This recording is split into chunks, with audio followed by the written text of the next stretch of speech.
Hi,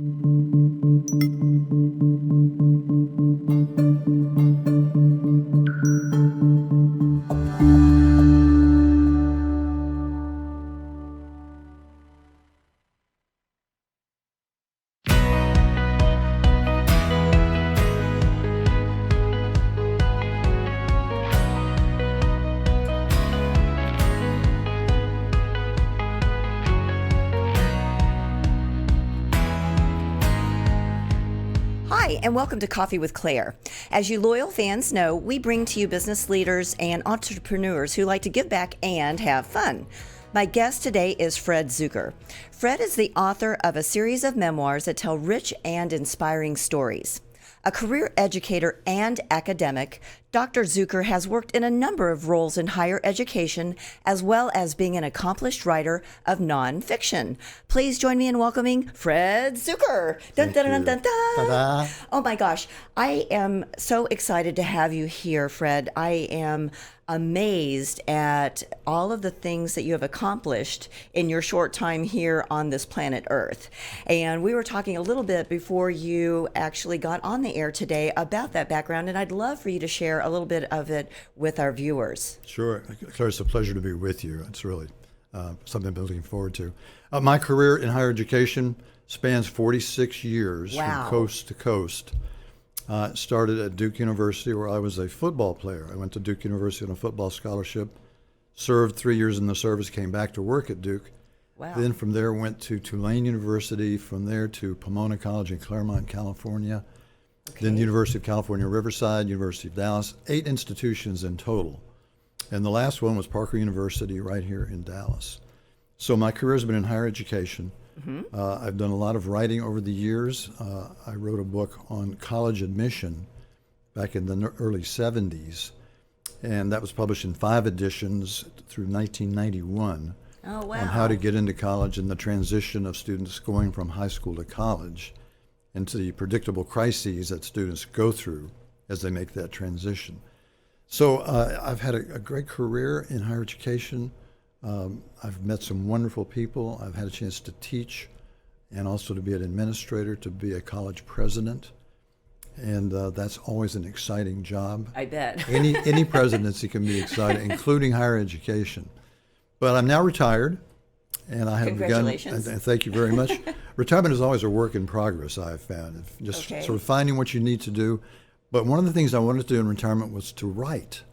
Things I had not had a chance to do during my career, which is mostly associated with my work. Mm-hmm. But I had a very interesting experience in the Army, especially in basic training.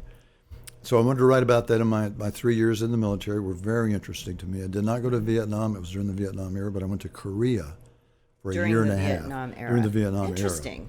And that was very interesting. I bet. But my dad and I had written a book together in 1987-88 about his World War II experience. And I really was interested in that.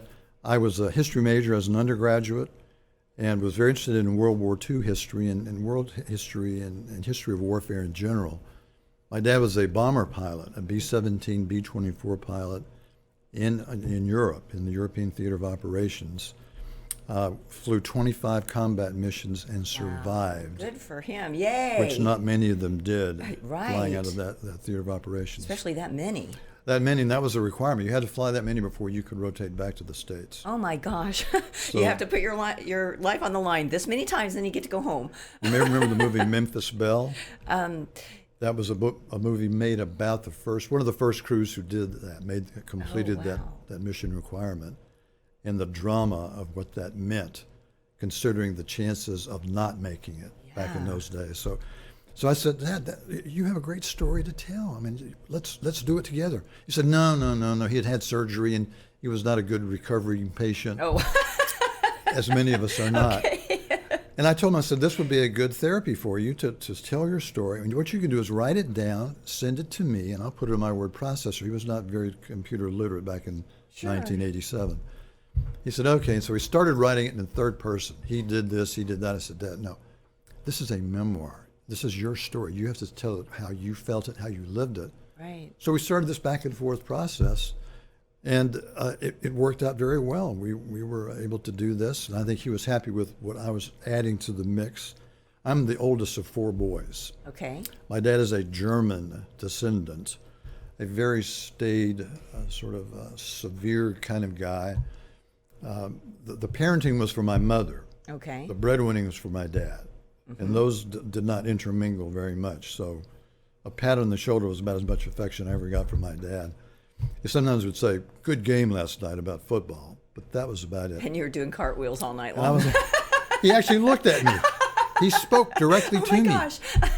Isn't that great? But working with him as a writer, as an editor for him, for one thing, it took him back to World War II. Growing up, he'd been getting these Christmas cards from these guys that called him Skipper. And I thought, my dad is not Skipper. I mean, that didn't fit with his persona. But it turns out he was the first pilot. He was the senior person on that B-24, B-17 bomber. And those 10 men, those 9 other men, looked to him to get them off the runway to the mission and home again safely. Wow. He was their skipper. He was the guy he was in charge of that entire crew, 4-engine bomber at age 21. That's a lot of responsibility. This greatest generation we've talked about so much. Yeah. And one reason I wanted to get back to this project was this was the 75th anniversary of D-Day when I started the project of expanding the book we did in 1987. And it just made me think what those guys did. Yeah. Without any background, these guys he came from a small farming community in central Michigan. He had no experience, but he decided at age 9 he was going to be an aviator. His cousin flew a two-wing Jenny fighter plane from World War I that landed in the field behind their house. Oh, my goodness. My dad saw that plane and said, "I want to wear a silk scarf just like that guy." And from that time forward, and when World War II broke out and the war clouds began to gather, Dad said, "I'm going to be an Army Air Force cadet." Okay. And he did that. He managed to get through that straight out of high school with the help of one of his nuns who taught him in high school. And he managed to get through that and was able to go through and complete the training, which were not many. A lot of them washed out. I'm sure they did. Didn't make it for whatever reason. Yeah. They couldn't master the academic side or the flying side. Well, and even just the mental, just being able to compartmentalize and totally focus on your mission and not think about this could be the last time I'm in the plane. This is the last breath I'm going to take. No, he put that aside and was able to complete that, for the 25 times that he was required to. He had to do his job. Yeah. And each man in the crew had to do it. And that's one of the things Dad said. So and people would ask him, "How did you survive?" He said, "A lot of it's luck. But we each had jobs to do. All 10 of us had a job. And his job was to fly this plane. They flew at 25,000 feet, 35 degrees below zero, with open windows. Oh, my gosh. Open windows. How could they even feel their hands to move? Well, they couldn't. And if they had to take their gloves off to clear a 50 caliber machine gun, sometimes their hands would stick to the metal because it was so cold. Oh, my gosh. That's what these young men did over and over again. And many of them did not make it back. The casualty rate among the Air Force bomber crews in World War II was about the same as the Marine Corps. Wow. On Guadalcanal in the Pacific. Very high risk occupation for World War II guys. So I have a question for you about the process that you and your dad went through, because my dad was also in the military, and he didn't want to talk about his experience, and a lot of his friends didn't want to talk about it either. And so you must have had a really special, especially as stoic as you describe your father as being, you must have had a really special bond to be able to click that switch for him to feel okay about opening up and writing this information on paper, because you're right, writing is very therapeutic. Absolutely. And it can clear a lot of things that have been cobwebs and hanging over you for a really long time. That's right. So what was the way that you were able to kind of nudge him into saying okay to this? Well, as I mentioned, he had just gone through AAA surgery. Right. Abdominal aortic aneurysm surgery. And he was not recovering very well. He just had to go through this pulmonary thing, and he was a lifetime smoker. And I said, "Well, Dad," and he told me about this premonition that he had. Yeah. that was one of the things that really tricked it for him. I think Okay. he said before surgery, this was in 1987, he had this premonition he wasn't going to make it. Oh, And this wow. is serious surgery.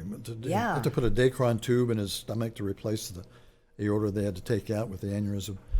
He said, this is the same feeling I had in 1944 when we were going to fly our 21st mission to Magdeburg, heavily defended industrial city about 50 miles from Berlin. He knew that it was going to be tough. And he said, I woke up that morning, went out to the plane with the crew, and he said, I just came over me. He said, I was not going to make it. Wow. Maybe the crew would make it, but he was not going to make it. And he got in that plane anyways. And he did. And he didn't tell anybody about it. Mm-hmm. And they had a hard time. They had one engine shot out, and they barely made it back to an emergency airfield right on the coast. So I said, Dad, that's a great story. And this is about your life. So we didn't start there. We went back and started when he was 9 years old. Okay, He was going to fly in that plane from World War One. And that's a little safer place to start Exactly. than He in was the middle telling- of battle. Exactly. There you go. He talked Okay. about his life growing up on the farm, dairy wheat farm in central Michigan, about his grandparents. And then it segued into the war coming, and he saw this as a chance for him to actually become an aviator.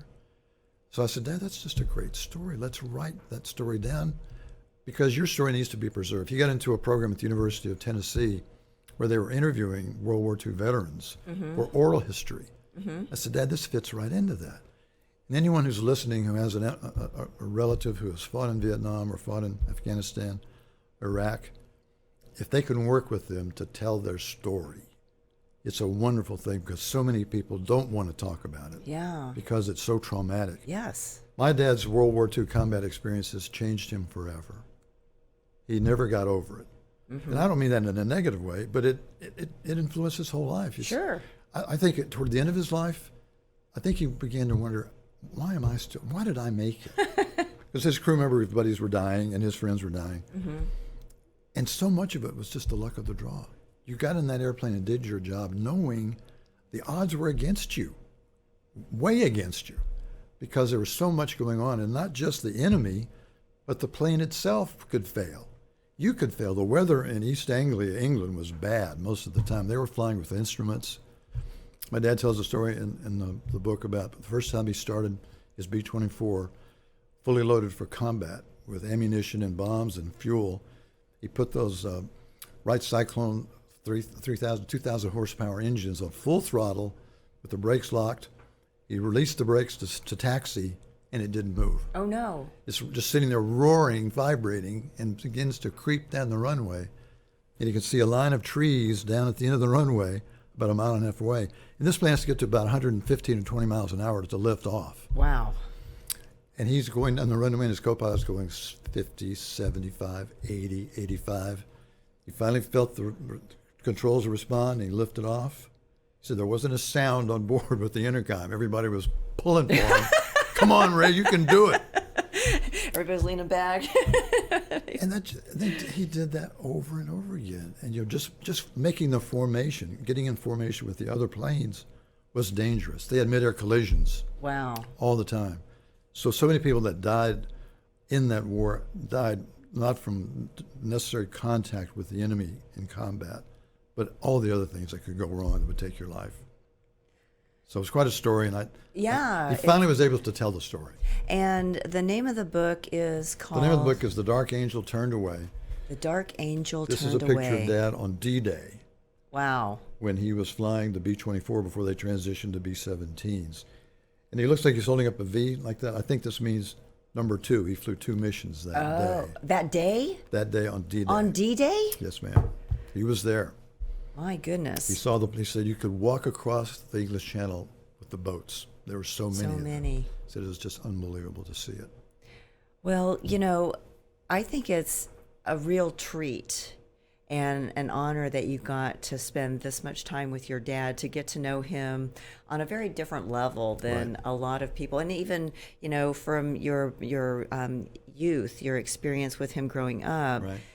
Working with him as an adult, I'm sure it gave you a much more interesting or deeper perspective on who he is as a person. Well, I had that context, that parental context. One of the great things that happened after we did the book, I had an opportunity to make a presentation at Cambridge University in England. And that's only about 30 miles from where Dad was stationed in Sudbury. Okay. And I invited him to come with me. He said, no, I'm too old. I can't do that. I was sick. I said, Dad, this is your chance. I said, it's on me. I mean, I'm going over there. I've got the university is supporting me. So, well, okay. So we actually went back to where he was stationed, and we saw where his plane had been tethered to the ground. Wow. And I'll never forget the look on his face. I mean, my dad, I get verklempt just thinking about it. Oh. But I could see it just wash over him. Yeah. As I was standing there as his adult son. Yeah. With him there. And we write about that in the book. He does, and I do too. And it was just a great experience. So anyone who has a chance to share that with a loved one, with a relative, or even a good friend, somebody like that, it can be a very special experience. And what a great legacy he's left for his family too. Exactly. You know, and I maybe at the beginning that's kind of where it was positioned. It's like, let's just keep this, have a few copies. You said how many copies? 30 copies. 30 were originally bound. That's it. Yeah. And that was the end of the project. Exactly. And but he did go on to write. He did go on. It sort of got him getting into the writing thing. Yeah. He continued to do that, which I think was a real gift for him later on. Oh, you mean after the book? After he kept the book writing. came out. Oh, see, you opened that up for him. Yeah, he wrote another book after this one. Oh my gosh! Well, you guys are both writers. Well, maybe I inherited that from him. Maybe you did. He's an inveterate storyteller. My wife Melody says that I'm a storyteller. I said, "Honey, stop me if I tell stories over and over again." She said, "I've tried to stop you already. It doesn't work." So. Well, this was a great outlet for storytelling as books, and you've got another one already written and published. Right. This was my book. This is called Standing Tall and Looking Good. Okay. A soldier's one story's life and lessons learned from 1968 to 1971, which was when I was in the Army. During the Vietnam era, I did not go to Vietnam. I went to Korea. I had a very interesting experience in basic training at Fort Campbell, Kentucky in 1968. 150 men in the company. And this was wartime. They were drafting 40,000 men a month. And after a couple of days, the drill sergeant, who had not come across as a good friend of mine, called me into his office and said, Zuker, I'm going to put you in charge of the company. I said, Drill Sergeant, I don't have any experience with it. He said, don't worry, Zuker, I'll teach you. And I thought probably that meant he was going to drop me for push-ups every chance, every time I made a mistake. Oh, this sounds like fun. So that meant I had to march 3 platoons, 150 men all over Fort Campbell, Kentucky. I had to march them. Wow. I had to sing the marching songs that these drill sergeants sang to us, and I learned to do that. And I had a great experience. We were the honor company of our cycle. Then I went on to be at the U.S. Army Intelligence Training School in Fort Holabird, Maryland. Mm-hmm.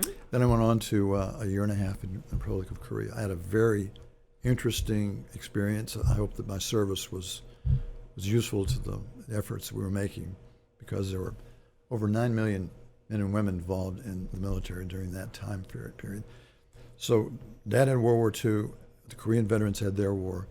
My generation, we had the Vietnam War. And my dad's generation was the greatest generation. I called our generation the gruntest generation because we were grunts. Most of us were grunts, carrying our gear into the combat zone or wherever we were stationed. And we did it. Yeah. We finished, we came back and went to school. I went to graduate school on the GI Bill. And so many of my colleagues, my friends who went through the military with me did the same thing. So there's nothing good about war. The only good thing about it is if you survive and you accomplish your mission and you help your colleagues survive, then you can take that experience with you and it will shape your life for the rest of the time you're on Earth. Yeah, and a lot of our viewers and listeners are entrepreneurs, and I think that there's a lot of parallels between what you're talking about as far as, following your mission, following your plan, exactly, into, building a business. When you develop systems, everybody understands their part in that system, and when everybody performs their part of the system, everyone stays safe. It works, right? Yes, everyone grows. Yes. So, I was kind of in the back of my mind, just like, wow, it really is an interesting experience that you guys go through as far as learning about working with other people, keeping yourself safe, but also putting yourself your personal safety in the back of your mind to take care of everyone else that's around you. That's what your dad did as a skipper. Absolutely. So, well, I know we've just got a few more minutes, and you've got a third book that's coming out very soon. So tell us about that one, too. This is the third of the Zuker trilogy, I'm calling it. The Zuker trilogy, got it. A little bit presumptuous to do that, and this is a personal book. This is about my experience with cancer. I'm a cancer survivor. I was diagnosed in 2014 with a squamous cell carcinoma of the base of my tongue, a somewhat rare form of cancer. But I thought, what an irony. Now I've got cancer of the tongue, and my whole career has been about speaking and talking. Right. And now anyway, I went through the process of treatment. I had chemotherapy, radiation, and chemotherapy a second time, and the curing of cancer is almost as bad as the cancer itself. Just the side effects of the treatment are so dramatic and devastating. But the thing about it is, if you have a support group, a group of people and my wife Melody was my angel. She saved me so many times. Thank you, Melody. Yeah, Shout out. Thank you, honey. I love you. You're my angel. She got to know me in ways I never wanted her to, but that's another story. Well, that's what love does. But that's what love is. And my hope is this book coming out is called Grace with Meals, because that's the working title, because I couldn't eat. Yeah. My salivary glands were hit hard. Lymph nodes were hit hard. My taste buds were. I love to eat. Melody's a wonderful cook. And when you can't eat and you can't enjoy it, it just changes your whole life. I mean, that's such an important factor in the quality of life. We don't appreciate it until it's gone. And it's a very social thing, too. Absolutely. It's a way to bring people together. And the families together. Yes. If you go to a restaurant and you watch people eating, they're not thinking about eating. Oh, no. They're thinking about finishing that Big Mac and getting back to the office. And in the book, I say we should develop meal mindfulness. Ah, yes. Think about what you're eating. Just for a moment, pause. This is the best dadgum Big Mac I've ever had. And be grateful for it. And be grateful that you can enjoy it and taste it. I think it would help your weight control by doing that. Absolutely. Because you wouldn't just wolf things down. You say, that is so good. I'm going to mix these two together, and that's a new flavor. And when you can't appreciate that flavor, and it's never been the same. I've gotten some of it back. The taste has come back. But it's never been the same as it was before. But I'm so thankful I've got what I've got now. Yeah. So the book is to help the caregivers and the patients to go through it. One of the things I say in the book is cancer creates, cancer caregivers are everyday heroes, and they're heroes every day because you're taking care of that patient all the time, like an Alzheimer's caregiver. The same thing. Right. We don't give enough credit to those people who are making those people's lives the best they can be. Well, Dr. Zuker, I really appreciate everything that your dad did for our country, what you've done for our country, and the gratefulness that you share for still being here and having the ideas to put into book form so other people can enjoy it as well. So let our listeners and our viewers know how they can find your books and learn more about you. Well, the books are available on Amazon. Okay. Dad's book is available right now in paperback. Okay. My book is available on Kindle ebooks. Okay. And they can go to Amazon and just look up Zuker, Standing Tall, or Dark Angel. That will take them to the site. Well, I, again, thank you so much for being here, Fred. This has been an amazing segment on Coffee with Claire. And thank you for our listeners and our viewers. Be sure to like us on Facebook and follow us on Twitter, Instagram, LinkedIn, and subscribe to us on iTunes. We'll see you next time on Coffee with Claire. Bye-bye. Thanks for tuning in to this week's episode of Coffee with Claire. To learn more about today's guests, visit their website or find them on Facebook. To learn more about me, Claire Billingsley, follow me on LinkedIn or visit my website at coffeewithclaire.tv. And to hear more episodes of Coffee with Claire, subscribe, rate, and review the show on your favorite podcast and social media platforms.